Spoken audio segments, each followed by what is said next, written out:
पुण्डरीकाक्षो मंगलायतनो हरिः सर्वमंगलमांगल्ये शिवे सर्वार्थसाधिके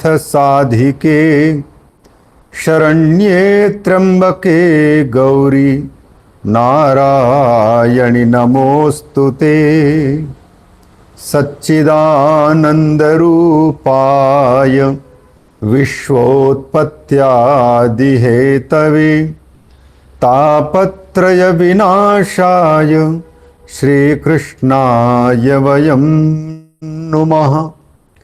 यं प्रव्रजन्तमनुपेतमपेतकृत्यं द्वैपायनो विरह कातर आजुहाव। पुत्रेति तन्मयतजा तरवोभिनेदुस्तं सर्वभूतहृदयं मुनिमानतोऽस्मि। ओम नमो भगवते वासुदेवाय। श्रीमद् भागवत महापुराण के महात्म्य का वर्णन करने वाले पद्म पुराण के चतुर्थ अध्याय में सनकादि कुमारों ने वेदव्यास जी को धुंधुकारी के, गोकर्ण के, आत्मदेव के, धुंधुली और धुंधुली के बहन, साथ ही साथ धुंधुली की सखी, इन 6 लोगों की चर्चा करते हुए श्रीमद् भागवत महापुराण सब प्रकार के पापियों को पवित्र कर देता है, इस बात का प्रतिपादन किया गया। क्योंकि प्रश्न यह था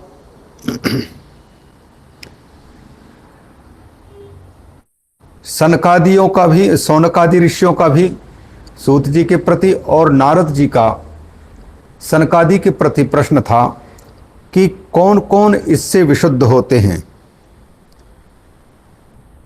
और कौन विशुद्ध नहीं होते।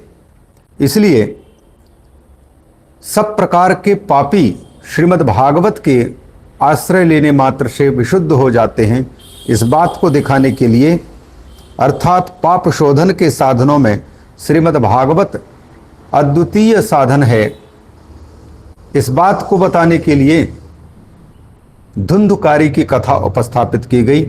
जो धुंधुकारी में सब प्रकार के अपराध हैं, सब प्रकार के पाप हैं, और उन पापों से लदे हुए धुंधुकारी का भी किस प्रकार से पावन जीवन बनता है, इस बात को दिखाने जा रहे हैं। चतुर्थ अध्याय के अंतर्गत महात्म्य में गोकर्ण जी ने अपने पिता को 2 श्लोकों में दिव्य ज्ञान प्रदान किया। आत्मदेव यद्यपि पंडित था और कर्मकांड भास्कर था, लेकिन पुत्र के न होने के कारण वह दुख अनुभव कर रहा था। गोकर्ण जी ने उन्हें 2 पुत्रों की बात बताते हुए, एक तो गोकर्ण स्वयं ज्ञानी और दूसरे धुंधुकारी जो महाखल है, एक तो महामूर्ख है और एक महाज्ञानी है। 2 पुत्रों में से धुंधुकारी के माध्यम से आत्मदेव को बहुत कष्ट प्राप्त हुआ, वहीं दूसरी ओर गोकर्ण ज्ञानी के कारण पुत्र सुख भी प्राप्त हुआ उन्हें। इस स्थिति में पुत्र को ना तो सुख का कारण माना जा सकता है और ना दुख का कारण माना जा सकता है। यदि सुख का कारण माना जाए तो धुंधुकारी सुख प्रदान करने वाले पुत्र के रूप में यद्यपि उपस्थित है, लेकिन उसके प्रतिपक्ष में धुंधुकारी, गोकर्ण तो सुख देने वाला, पर धुंधुकारी महाखल और उसके कारण पिता को बड़ा कष्ट हो रहा है, दुख हो रहा है। तो ऐसी स्थिति में पुत्र से पिता को सुख मिलता है या दुख मिलता है, यह कहना संभव नहीं है। यदि दुख मिलता है तो फिर गोकर्ण के कारण सुख की प्राप्ति नहीं होनी चाहिए, और अगर कहें सुख मिलता है तो फिर धुंधुकारी के कारण पिता को दुख नहीं मिलना चाहिए।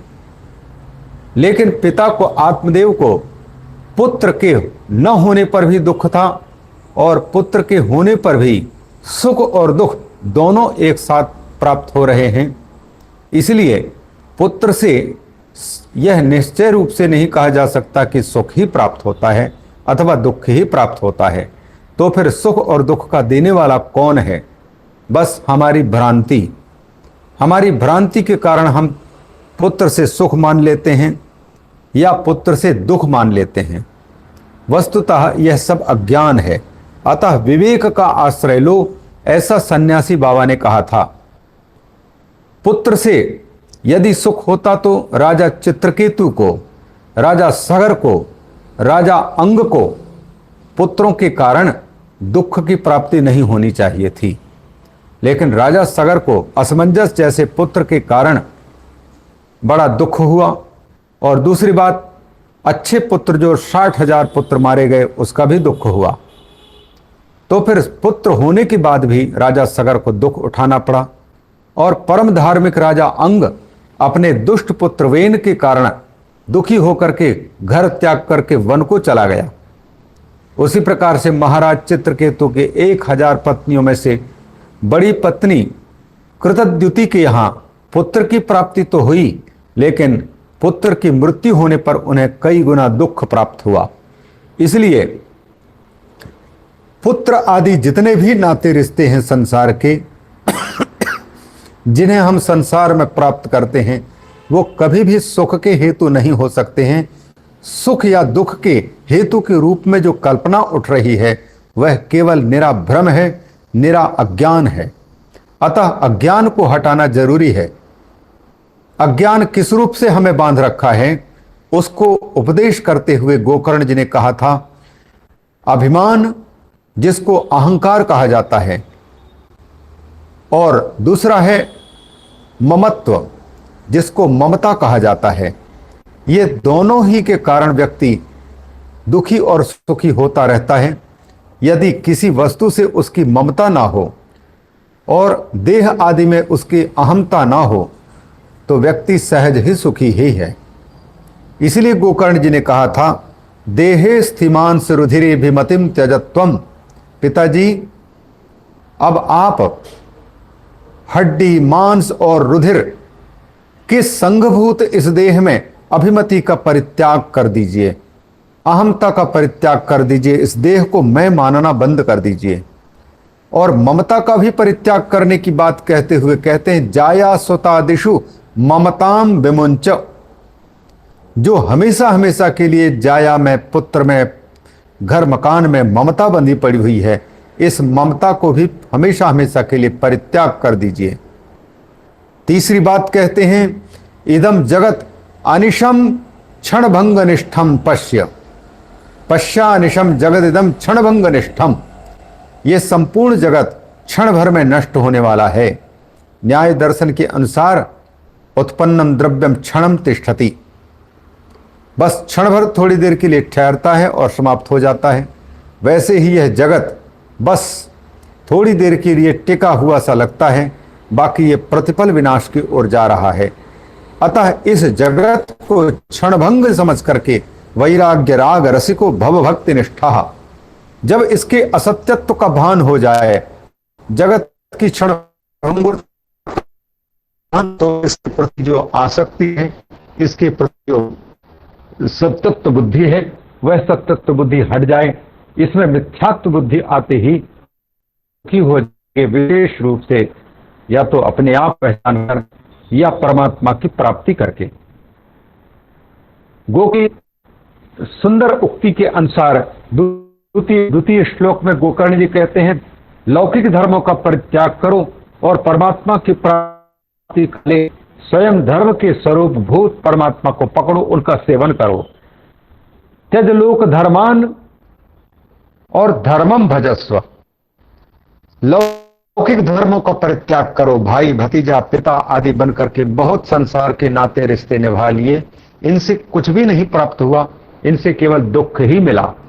आत्मदेव पंडित ने धुंधुकारी को अपना पुत्र माना और यह सोचकर कि पुत्र की प्राप्ति की थी कि पुत्र से मुझे सुख की प्राप्ति होगी, पिता बन करके देखूं जरा, तो पितृधर्म का निर्वाह और पुत्र धर्म का निर्वाह यह लौकिक धर्म है।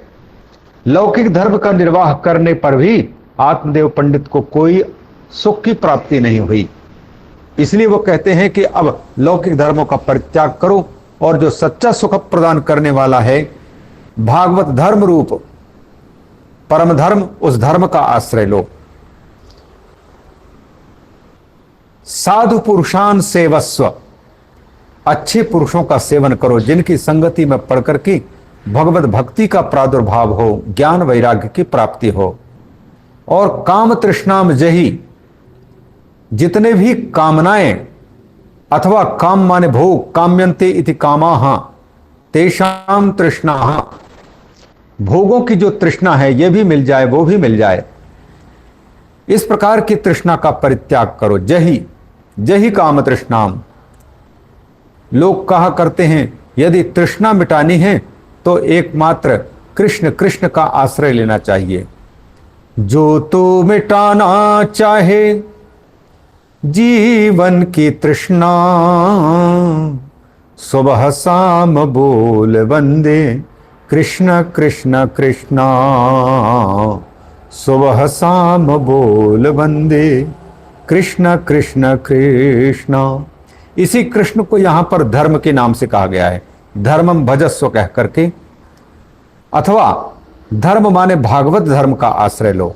भगवान के चरण कमलों में स्नेह रूप प्रेम रूप धर्म का आश्रय लो और लौकिक धर्म का परित्याग करो, साधु पुरुषों की सेवा करो।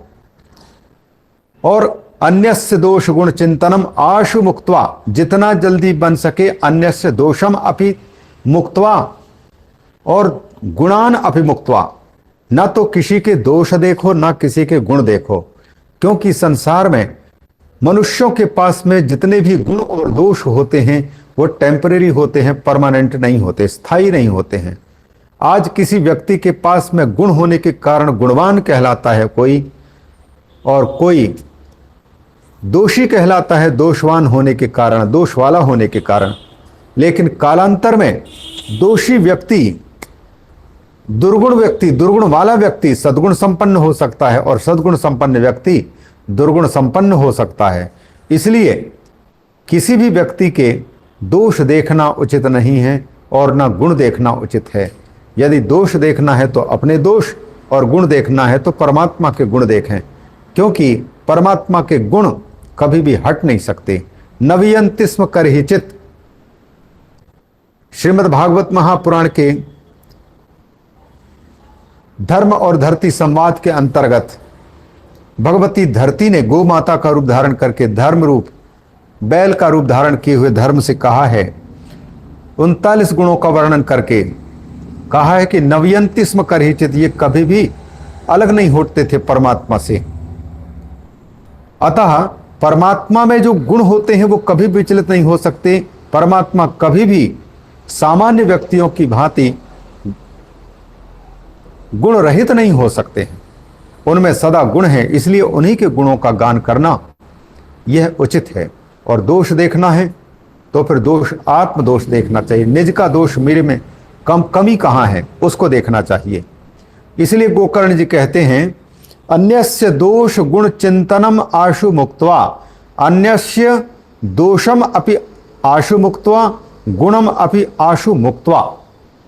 जितना जल्दी बन सके दूसरों के गुण दोष देखना बंद कर दें। बस जो कुछ है परमात्मा की लीला है। सेवा कथा रसम अहो नितराम पिबत्वम, सेवा रस का पान करो और कथा रस का पान करो। सेवस्व साधु पुरुषान, संत पुरुषों की सेवा करो और भगवान के कथा रस का पान करो। ये दोनों रस हैं, इससे कल्याण हो जाएगा। इस प्रकार से अपने पिता को जब गोकर्ण जी ने दिव्य गोकर्ण गीता सुनाई तो यद्यपि 60 वर्ष हो चुके थे, लेकिन स्थिरमति दृढ़ता थी अपने लक्ष्य के प्रति, उद्देश्य के प्रति। इसलिए उन्होंने अपने पुत्र के भी कहने पर, अन्यथा पुत्र के समझाने पर पिता का समझना बड़ा कठिन होता है। चाहे कितना भी प्रहलाद अपने पिता हिरण्यकशिपु को समझाने की कोशिश करे कि पिताजी ये असत आग्रह के कारण उद्विग्न जो हो रहे हैं लोग, उनके लिए यही सबसे बड़ा कर्तव्य है कि वह अत्यंत इस अंधकूप भांति संसार को छोड़ करके और एकांत में जाकर के भगवान का भजन करना चाहिए। लेकिन हिरण्यकशिपु पर इसका उल्टा प्रभाव पड़ा। वो उतना ही कुपित हो उठे जितना प्रेम से प्रहलाद समझाना चाहते थे। तो पुत्र के समझाने पर पिता का समझ पाना बड़ा कठिन होता है, लेकिन जब चित्त विशुद्ध होता जाता है तो भले 60 वर्ष हो चुके थे, सठिया चुके थे आत्मदेव, फिर भी उनके अपने लक्ष्य के प्रति स्थिरता थी, दृढ़ता थी। इसलिए पुत्र के कहने पर भी उन्होंने सब कुछ परित्याग करके एकांत में पहुंच करके श्रीमद् भागवत के 10वें स्कंद का पारायण इसलिए किया क्योंकि उसमें समग्रता से भगवान श्री कृष्ण का विस्तृत चरित्र निरूपित किया गया है। भगवान के चरित्र का जितने विस्तार से कथन किया जाए और जितनी गहराई से समझा जाए, उतना ही वह कथा और भगवान के गुण वर्णन फलित होता है। आजकल 2 घंटे में पूरी कथा सुना देते हैं गीत भजन चुटकुले के माध्यम से, फिर कहते हैं भागवत सुन डाले कुछ फायदा नहीं हुआ। तो कहाँ से होगा? जो व्यक्ति केवल ढोंग पाखंड के पीछे पड़ेगा, वो भागवत कैसे फलित हो सकेगा उनके लिए? उसके लिए समर्पण चाहिए। मामा मुंचत कर हिचित, भगवान सुखदेव जी के इस आज्ञा का जब तक पालन नहीं होगा, लाखों करोड़ों भागवत हो जाने के बाद भी भागवत फलित नहीं हो सकता, फल नहीं दे सकता है। जो सुखदेव जी कहते हैं स्वर्गे सत्ये च कैलासे वैकुंठे नास्त्ययं रसः अतः पिबन्तु सद्भाग्या मामा मुंचत कर हिचित। सुखदेव जी का कथन है श्रीमद् भागवत के किसी भी अंश को मत छोड़ो, और हम मोस्ट इंपॉर्टेंट के चक्कर में पड़ते हैं, इसको चिन्ह लगा लो, इसको सुना देंगे, बस हो गया। तो उससे कुछ नहीं होना है।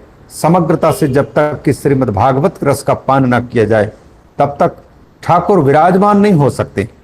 10वें स्कंद के पाठ करने से यद्यपि वक्र बिहारी बांके बिहारी का कान के माध्यम से अंदर प्रवेश करना आसान नहीं होता है, लेकिन कोई लगा ही रहता है। तो परीक्षित का जो अनुभव है, प्रविष्टः कर्णरंध्रेण स्वानाम भाव सरोरुहम धुनोति शमलम कृष्णः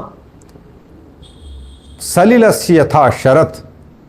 जब उस ठाकुर के स्वरूप का वर्णन कान के माध्यम से सुना जाता है और शब्द बन करके ठाकुर जब अंदर में प्रवेश करते हैं, तब अंतर की सफाई करते हैं।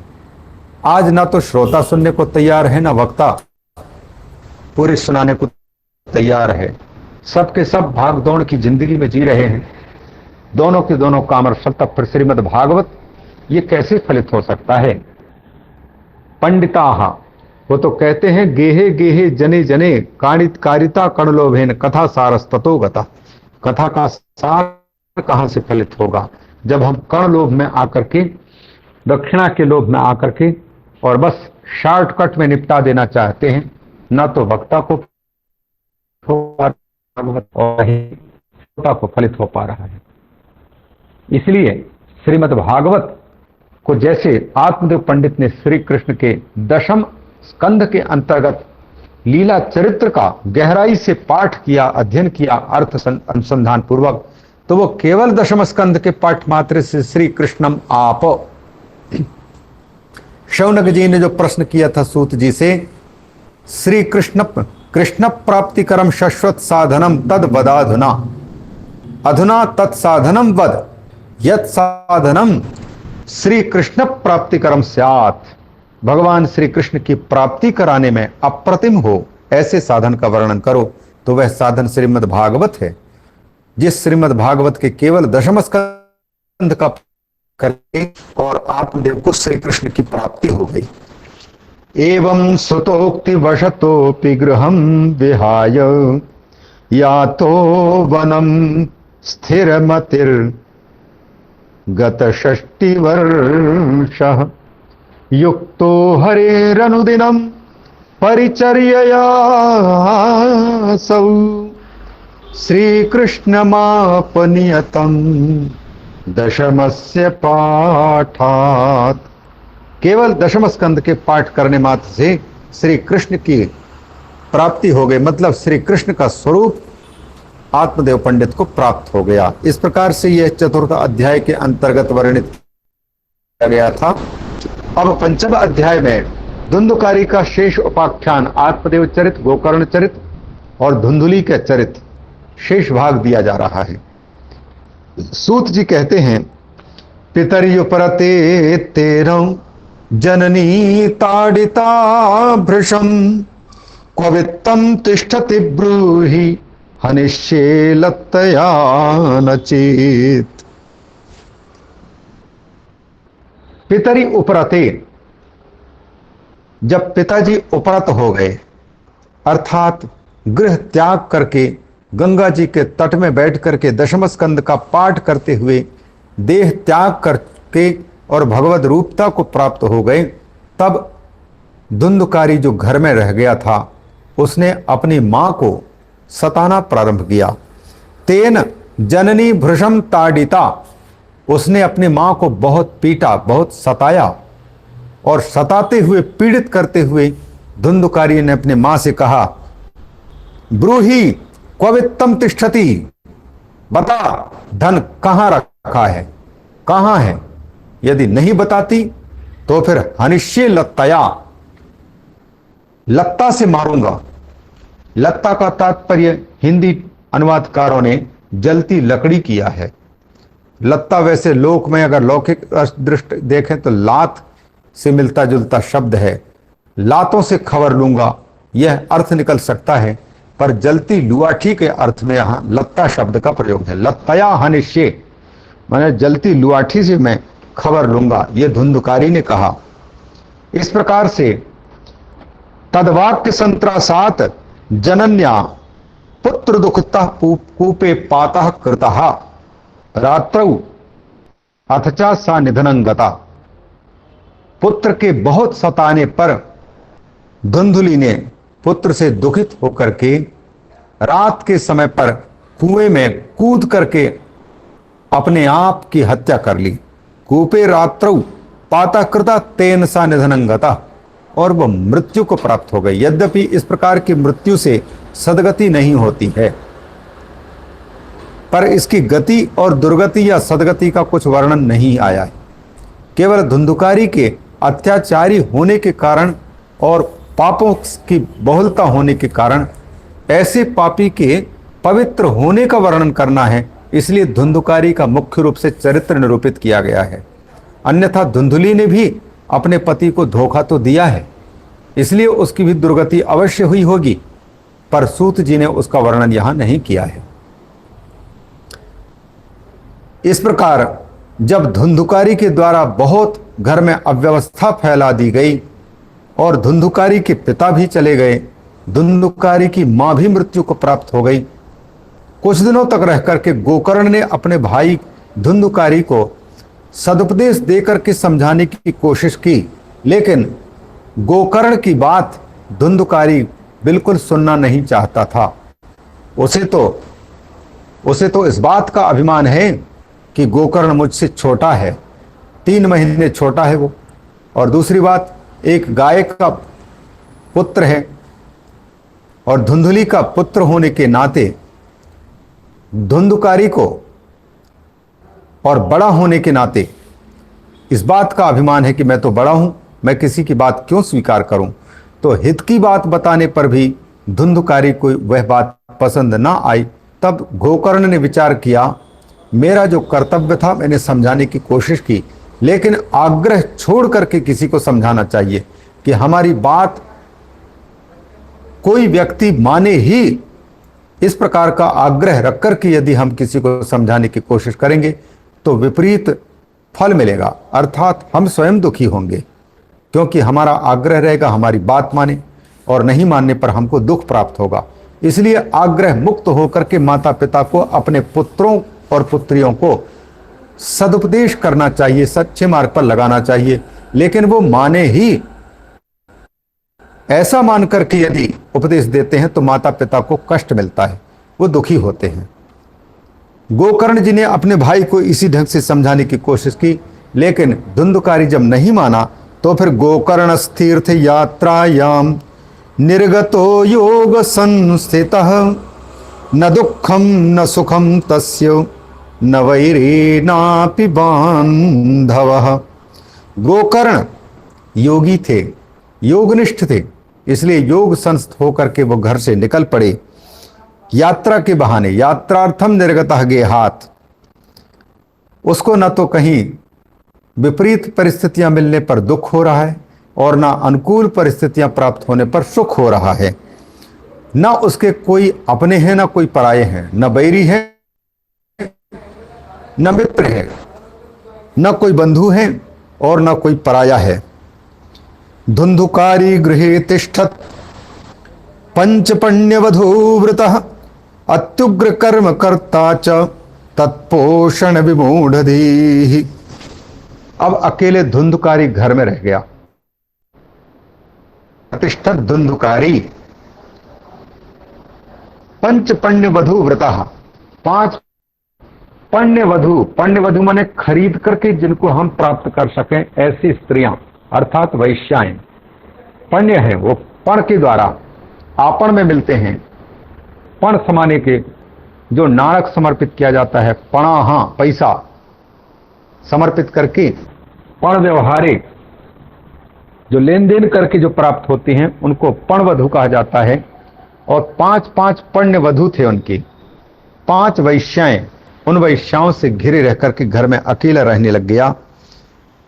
अत्युग्र कर्म करता, जब कोई व्यक्ति किसी चीज में आसक्त हो जाए तब उसके द्वारा उग्र ही कर्म हुआ करते हैं, इसलिए अत्युग्र कर्म करने वाला बन गया।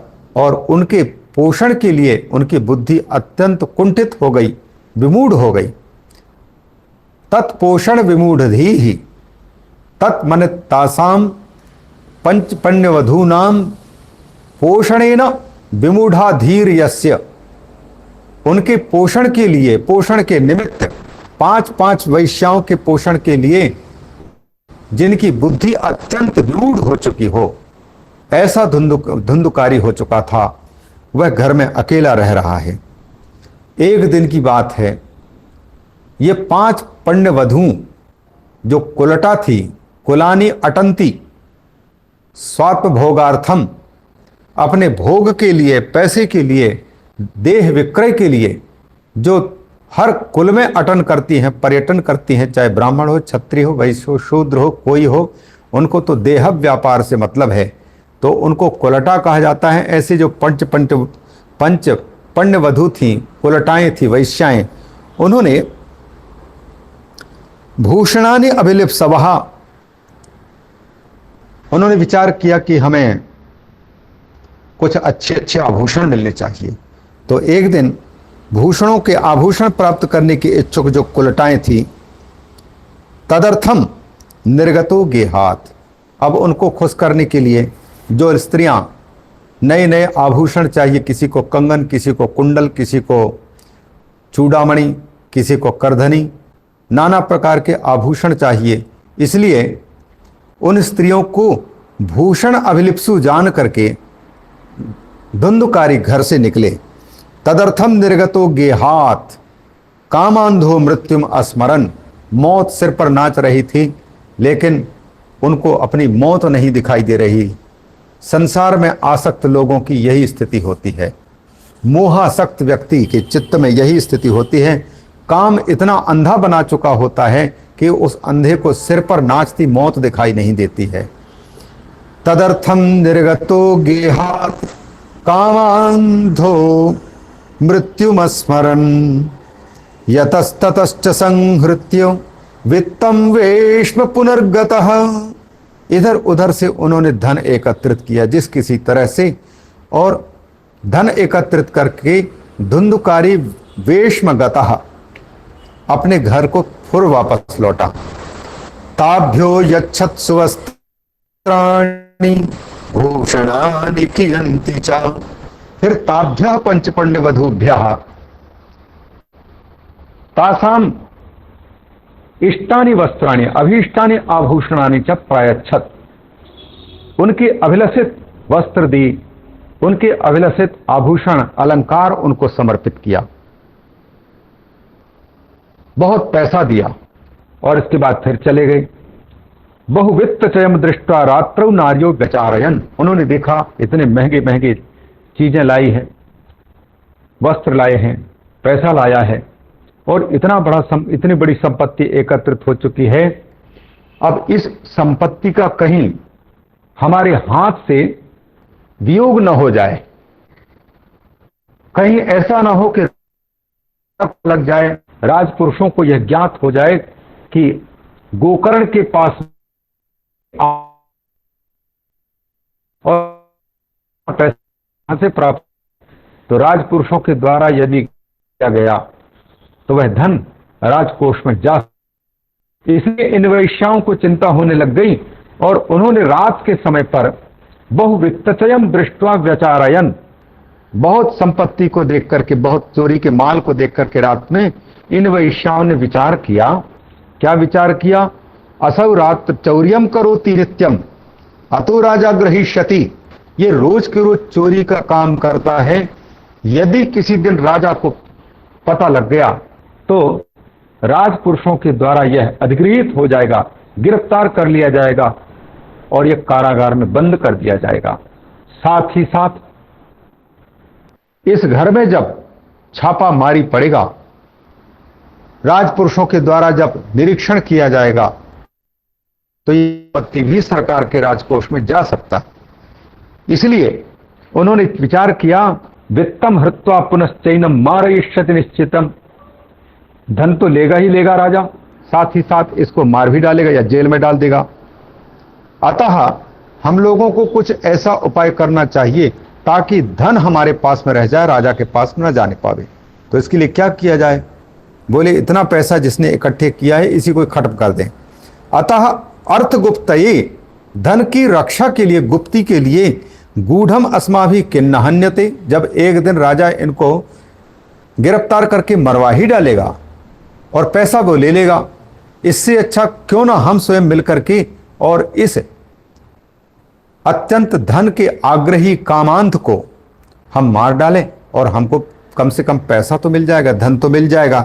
इस प्रकार से विचार किए और रात के समय पर यह विचार करके कि मार करके लेकिन हम कहाँ जाएंगे, तब विचार निर्णय यह हुआ कि धन लेकर के इसको खत्म करके धन लेकर के हम यहां से कहीं चले जाएंगे दूसरी जगह।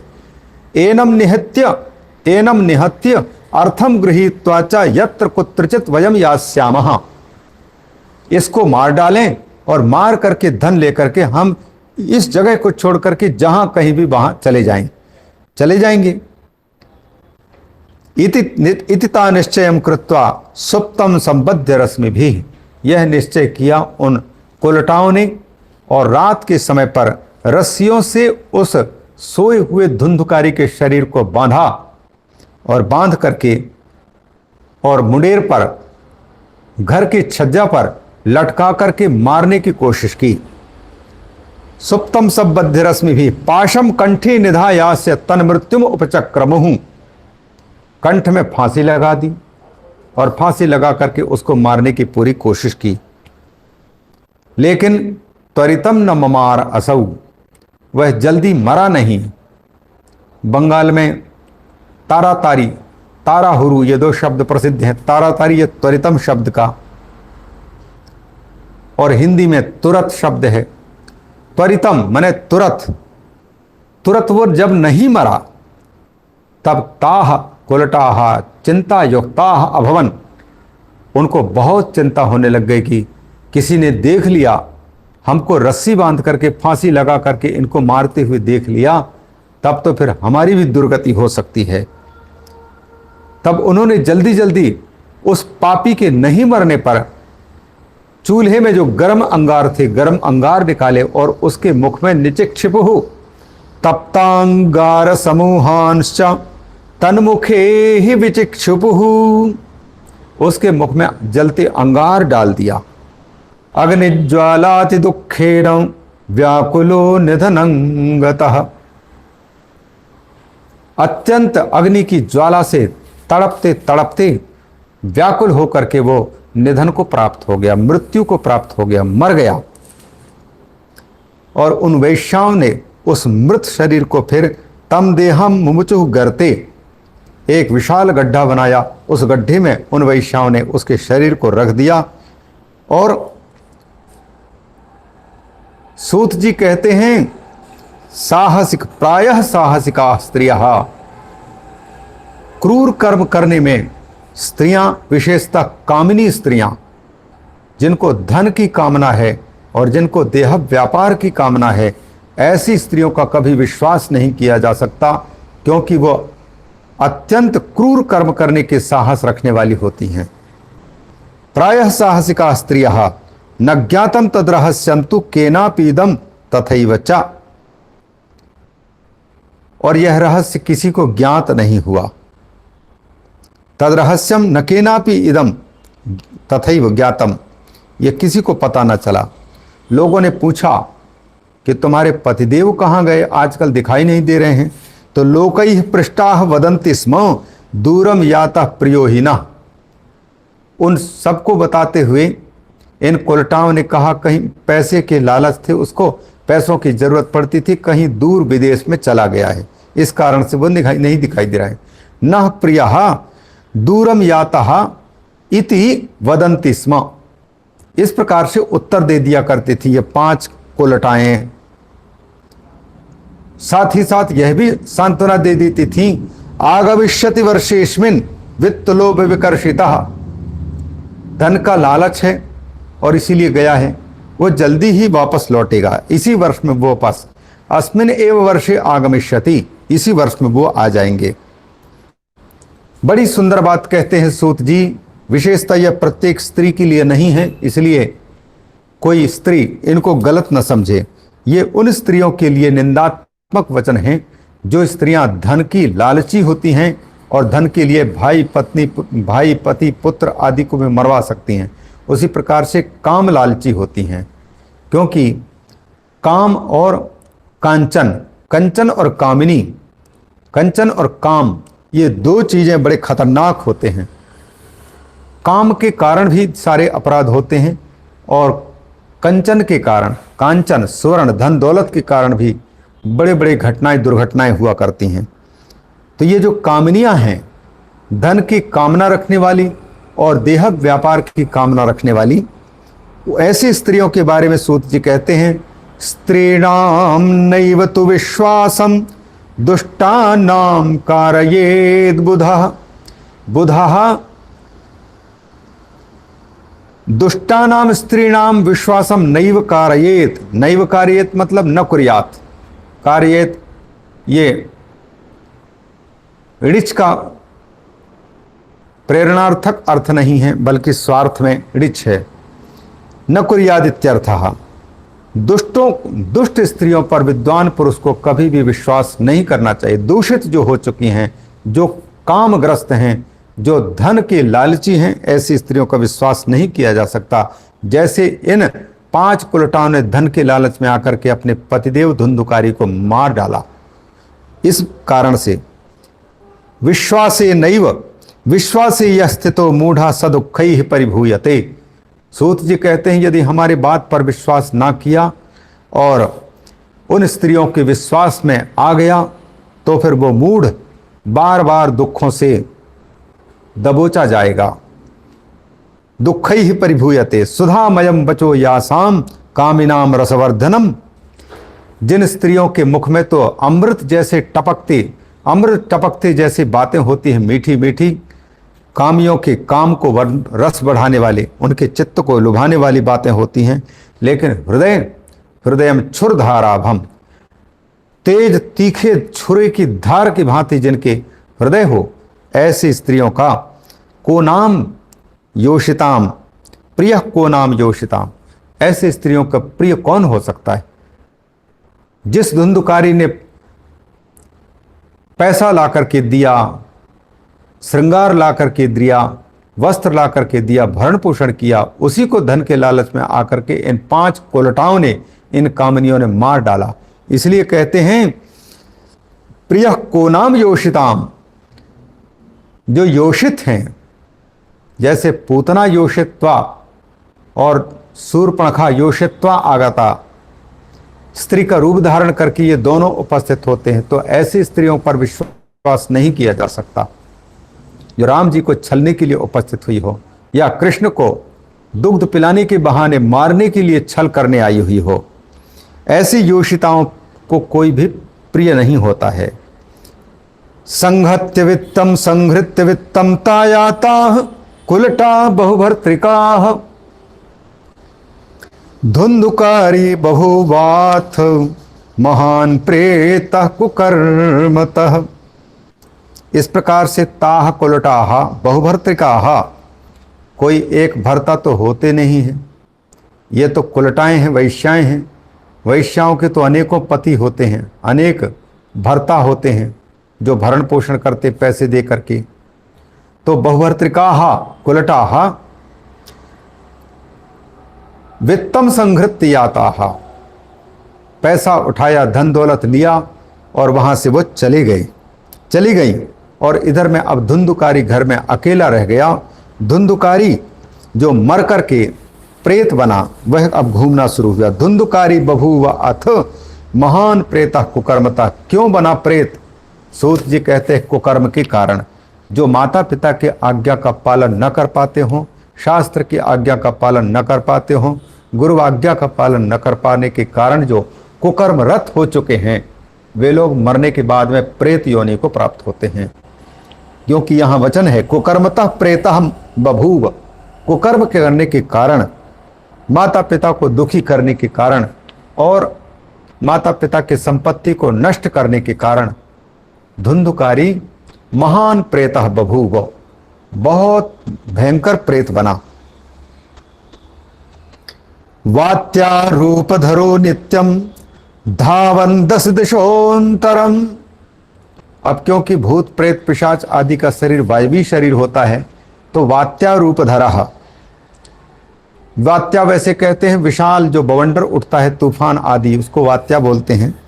तो विशाल पवन का रूप धारण करके, वायु रूप धारण करके ये इधर उधर घूमता रहता था। 10 दिशोंतरम धावन, 10 दिशाओं में वो घूमता रहता था। शीता तप परिक्लिष्टो निराहार पिपासिता, शीत गर्मी बरसात धूप सबको सहन करना पड़ता था और कहीं खाने को मिले कहीं ना मिले, निराहार ज्यादा रहता था। पिपासिता, भोजन भी नहीं मिल रहा है, पानी पीने को भी नहीं मिल रहा है। कुकर्म है, कुकर्म के कारण पिशाच योनि में यही दुर्गति होती है।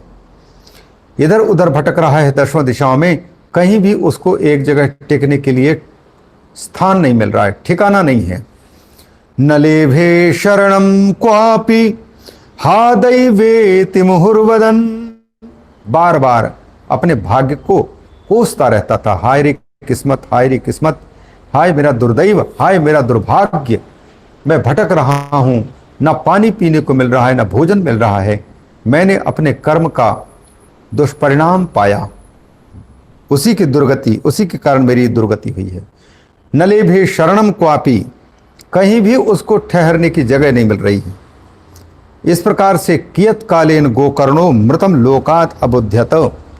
धुंधुकारी तो इधर इस प्रकार से परेशान हो रहा है प्रेत बन करके, और उधर तीर्थ यात्रा के बहाने निकले हुए धुंधुकारी को किसी तीर्थ में लोगों के मुख से यह जानने को मिला कि धुंधुकारी मर गया और वह प्रेत योनि को प्राप्त हो चुका है। कियत कालेन गोकर्णो मृतम लोकात अबुध्यत। लोकात धुंधुकारिणम मृतम इत्यबोध्यत, मृतम अबुध्यत। धुंधुकारी को वो मरा हुआ जान लिया लोगों के मुख से, इसलिए उनको दया आई। बेचारा जीवन में गलत काम किया था, अच्छे कर्म तो किया नहीं है, उसके कोई नाथ नहीं है, उनके बचाने वाला कोई नहीं है। ऐसा समझ करके अनाथम तम विदित्वैव गया श्राद्धमची करत।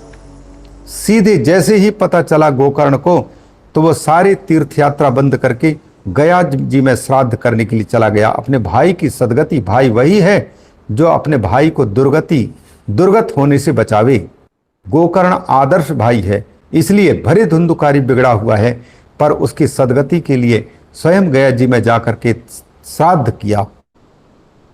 नहीं, अब वो जिस जिस तीर्थ में जाता था उसी तीर्थ में अपने भाई की सदगति के निमित्त कभी दान करता था, कहीं श्राद्ध तर्पण पिंड दान आदि नए नए कर्म करता था। यस्मिन् तीर्थे तु संयाति तत्र श्राद्धम अवर्तयत। जिस जिस तीर्थ में जाता है उसी उसी तीर्थ में अपने भाई धुंधुकारी के नाम पर श्राद्ध तर्पण आदि करता है। इस प्रकार से बहुत जगह में तीर्थों में यात्रा करता रहा, भ्रमण करता रहा गोकर्ण भी। एवं भ्रमन् स गोकर्णः स्वपुरं समुपेयिवान् रात्रौ गृहांगणे स्वप्तुम् आगतो लक्षितः परैः। तीर्थ यात्रा करते हुए गोकर्ण स्वपुरम समुपेयिवान, वही अपने पुर में वापस लौटा। रात के समय पर गृहांगणे स्वप्तुम आगतः अलक्षितः परैः परैः अलक्षितः रात्रौ स्वांगणे स्वप्तुम आगतः। दूसरे लोग तो देख नहीं, सब लोग सोए हुए थे, इसलिए कोई गोकर्ण जी को न देखने पावे, इस रीति से गोकर्ण आया चुपचाप और सोने के लिए बिस्तर लगा करके तैयारी कर ही रहे थे। रात्रौ गृहांगणे, गर्मी के दिन रहा होगा और घर के आंगन में ही रात में सोना।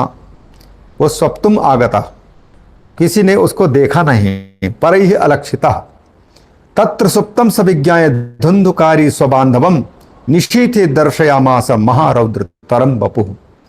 धुंधुकारी को जब यह पता चला कि मेरा भाई गोकर्ण आया हुआ है तीर्थ यात्रा करके, तो स्वबांधवम सुप्तम विज्ञाय धुंधुकारी निशीथे महारौद्र बपुः दर्शयामास।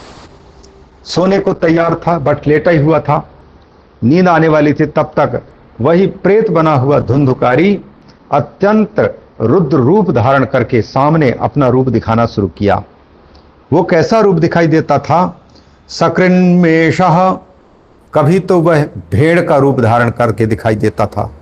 सकृद्धस्ति, कभी वो हाथी के रूप में दिखाई देता था। सकृच्च महिषो भवत, फिर थोड़ी देर में एक भैंसा का रूप धारण करके दिखाई देने लग गया। चौथी बार में सकृदिंद्रः, लगता था कि ये कोई इंद्र देवता सामने आए, दिव्य रूप धारण करके उपस्थित हो गया। सकृच्चाग्नि, कभी कभी तो अत्यंत देदीप्यमान अग्नि के रूप में प्रकट हो गया।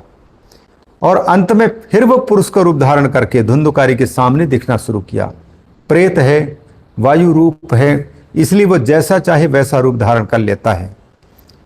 तो भेड़, हाथी, भैंसा, इंद्र, अग्नि और पुरुष के रूप में दिखाई देने लग गया। जब इस विपरीतता को देखा गोकर्ण जी ने लेटे लेटे बिस्तर पर, वैपरीत्यमिदं दृष्ट्वा गोकर्णो धैर्य संयुतः अयम दुर्गतिकः कोपि निश्चित्याथ तमब्रवीत्। गोकर्ण जी ने देखा कि यह तो बड़ा विपरीत है, यदि हाथी है तो भैंसा कैसे बन गया, भैंसा है तो भेड़ कैसे हुआ, भेड़ है तो इंद्र कैसे हुआ, इंद्र है तो अग्नि कैसे, अग्नि है तो पुरुष क्यों दिख रहा है। फिर इस प्रकार से विपरीतता को देख करके गोकर्ण को यह निश्चित हो गया, अयम कोपि दुर्गतिका, यह जरूर कोई ऐसा जीव है जो दुर्गति को प्राप्त हो चुका है। दुर्गतिम, दुर्गतिका, दुष्टा गतिर यस्य, दूषित है गति या अत्यंत बुरी गति हो चुकी है जिसकी, उसको कहते हैं दुर्गतिक। तो अयम कोपि दुर्गतिका जीवः, ये कोई जरूर निश्चित रूप से कोई दुर्गति को प्राप्त कोई भटकती आत्मा है। इति निश्चित्य अथतम अब्रवीत, यह निश्चय करके गोकर्ण जी ने उस भटकते हुए प्रेतात्मा से यह कहना शुरू किया। गोकर्ण ने पूछा, कस्तम उग्रतरो रात्रौ कुतो यातो दशामिमाम, अरे तुम कौन हो जो इतना उग्र रूप धारण करके घूम रहे हो, और कुतो याता दशामिमाम, इस दशा को तुम प्राप्त किसे हुए हो, अर्थात तुम प्रेत योनि को कैसे प्राप्त हुए, तुम कौन हो जो इतना उग्र रूप दिखा रहे हो रात के समय पर। किंवा प्रेत पिशाचो वा, क्या तुम कोई प्रेत हो या कोई पिशाच हो।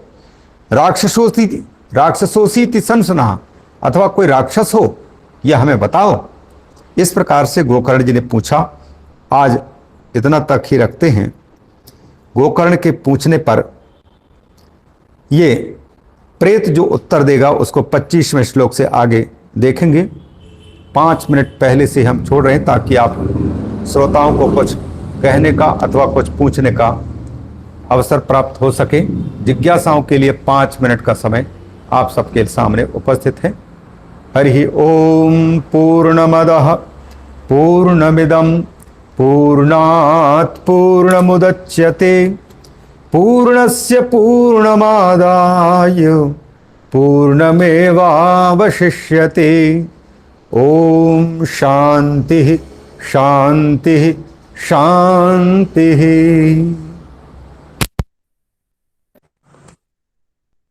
इस श्रुत में से 24 श्लोकों में से किसी को कोई जिज्ञासा हो, कुछ प्रश्न हो तो पूछ सकते हैं।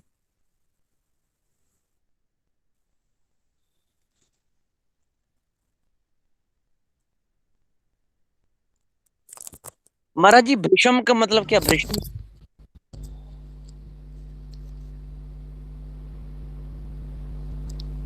हाँ जी, किसी को धुंधुकारी के और महाराज जी, गोकर्ण जी के क्या चरित्र भाव? के अंतर्गत कोई बात प्रष्टव्य हो भृशम तो का क्या पूछ भाव? सकते हैं।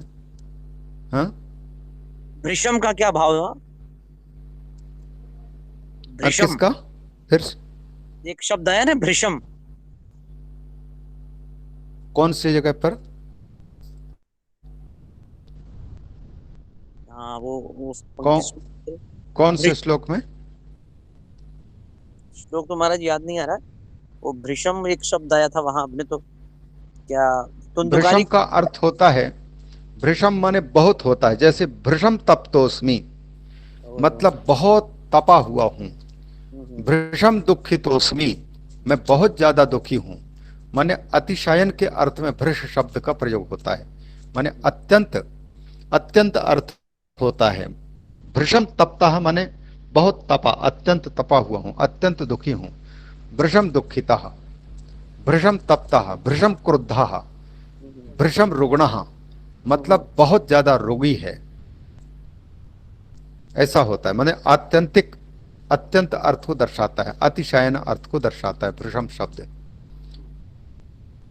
तो स्वामी जी, वहां लत्तया, जो लत्तया का शब्द आया है, हनिश्चय लत्तया, हाँ, तो वहां तो लात का मतलब भाव नहीं लेंगे, लुकाठी का ही भाव। लात नहीं है। लात जो है वहां पर लत्ता का मतलब है जलती लकड़ी को, अच्छा, जिसको लूका भी बोलते हैं, लूका। लुकाठी।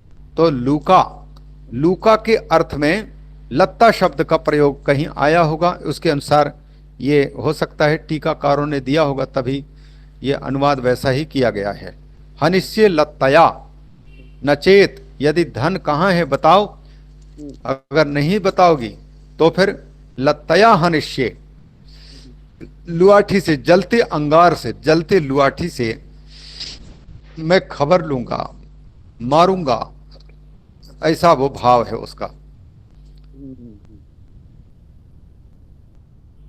लत्ता शब्द का जो है यह अर्थ है। और कोई किसी को कुछ प्रश्न करना हो तो पूछे,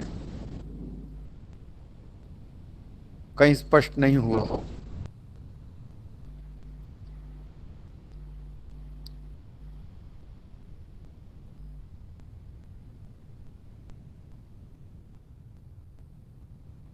ठीक है, यदि नहीं है तो फिर यहाँ से हम विराम को लेते हैं।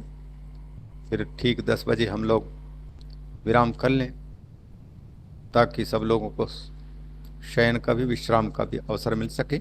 इनको अवलोकित करें। मैं सोचता हूँ कि इनमें से कुछ प्रश्न बनाए जाएं और उन प्रश्नों के उत्तर हम पृष्ठावलोकन के लिए उपस्थापित करें, ताकि सामयिक प्रश्न कौन कौन आ सकते हैं, उन प्रश्नों के उत्तर जब हमको पता रहेगा तो निस्संदेह ये कथा भी एक क्रमवार क्रमशः यह कंठस्थ भी हो सकेगा। यहाँ पर एक एक के चरित्र को निखारा गया है। धुंधुली के इस अध्याय में धुंधुली ने क्या किया उसको भी वर्णन, और गोकर्ण ने क्या किया, धुंधुकारी ने क्या किया, और उन पंच पण्य वधु, 5 पण्य वधुओं ने क्या किया, और साथ ही साथ यहाँ जो गोकर्मतः प्रेत योनिम, प्रेतर महान प्रेतो बभूव, इससे भी संकेत मिलता है के दुष्कर्म का परिणाम भी ये प्रेत योनि की प्राप्ति है। ये तो प्रत्यक्ष देखने को मिल ही रहा है। और ये संकेत है पंचपण्य वधु का मतलब है ये पांच पांच जो इंद्रियां हैं इनको ही इस रूप में निखारा गया है। और ये धुंधुकारी दुर्गति को प्राप्त जीव का प्रतीक है जो पांच पांच इन इंद्रियों के भोग में निरत है। और ये इंद्रियां जो जो चाहती हैं, ज्ञानेन्द्रिय, काने, चक्षु, श्रोत्र, घ्राणेन्द्रिय, रसना इंद्रिय, त्वग इंद्रिय, ये सब के सब जो जो चाहते हैं वैसा वैसा ही हम करते हैं। इसलिए हम सब के सब पांच पांच पण्य वधुओं के पति के रूप में यहां पर जाने जा रहे हैं। माने इंद्रियाधीन, इंद्रिया राम पुरुष ही यहां पर धुंधुकारी का प्रतीक है। धुंधुकारी। और ऐसा व्यक्ति भी अगर सुधरना चाहता है, पवित्र होना चाहता है, तो श्रीमद् भागवत के श्रवण से वह प्रेत योनि को प्राप्त भी जीव की सदगति हो सकती है। तो फिर जीवित व्यक्ति अगर इन पांच पांच पण्य वधुओं से मुक्त होना चाहता है और कामक, क्रोध, लोभ, मोह आदि और जितने भी पाप हैं, पाप वृत्तियां हैं, उनसे मुक्त होना चाहता है तो श्रीमद् भागवत का आश्रय लेने से मुक्त हो सकता है। यह संदेश देना चाहता है यह अध्याय भागवत के महाभारत का। ठीक है, फिर यहीं पर विराम दे देते हैं। ओम नमो ब्रह्मणे महाराज जी। ओम नमो। ओम नमो। जी महाराज, शुभ रात्रि।